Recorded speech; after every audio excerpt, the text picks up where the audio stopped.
And joining us now is Missouri Senator Roy Blunt, who has been in the middle of all of this in Washington, D.C. Congressman Senator Blunt, welcome back to KMOX. John and Mike, it's good to be with you. All right, so where are we in the process right now? The vote's going to take place, I guess, in the House first? In the House first and probably in the Senate tomorrow. There's a chance it could happen in the Senate today, but I think probably in the Senate tomorrow, and so all the focus is on the House right now to see what they can do to pass this. And, you know, the truth is, like a lot of legislative things, it's not the best deal possible, but it's probably the best possible deal. And nobody controls everything in Washington right now.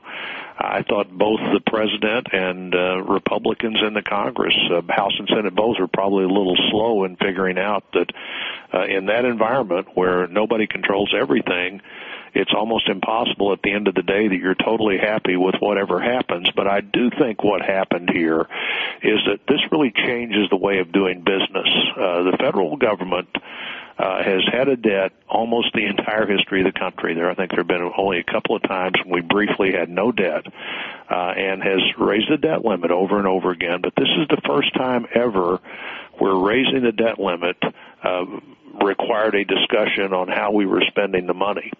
And that's a good thing, and it wouldn't happen if a lot of people hadn't listened to voters in 2010 and the Tea Party hadn't been out there and others for the first time saying we can't continue to do what we've been doing. And so I think this is a way to move forward, but it's also, I believe, the new way of doing business as we try to get our debt and the size of the government back in proportion to the size of the economy and the size of the country.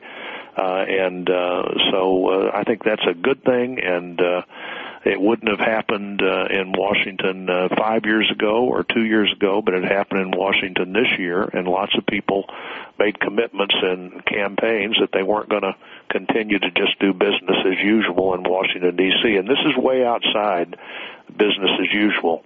By the way, I heard you say you were having people weigh in on this. I will say that all of the places you'd usually look to for the liberal point of view, the New York Times, Paul Krugman, and others say this is a great victory for conservatives, and I think that they're right. I think it is a great victory for conservatives, though it's not everything I would have liked, nor is it everything that conservatives would like, but considering the fact that Republicans control one-third of what it takes to get a law passed, I think it's a pretty it's the best result we could have probably hoped for.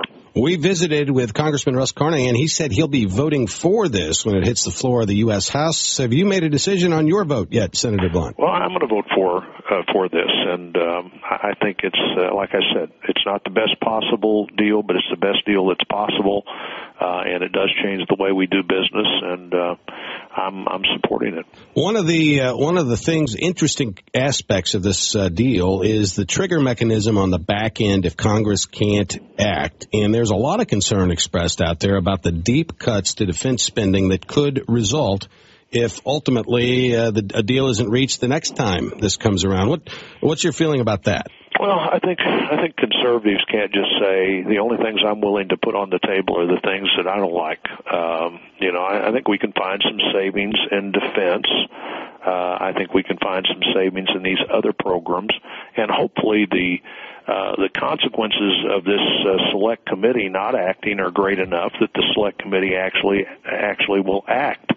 And then you come back to a Congress where 51 senators under this unique rule could actually agree with the committee product and make some entitlement reform. At the end of the day, if we're going to have Social Security as people would hope it would be when they're paying into it today, you've got to be making some changes for people who are younger than 55, and things like that need to be on the table all the time.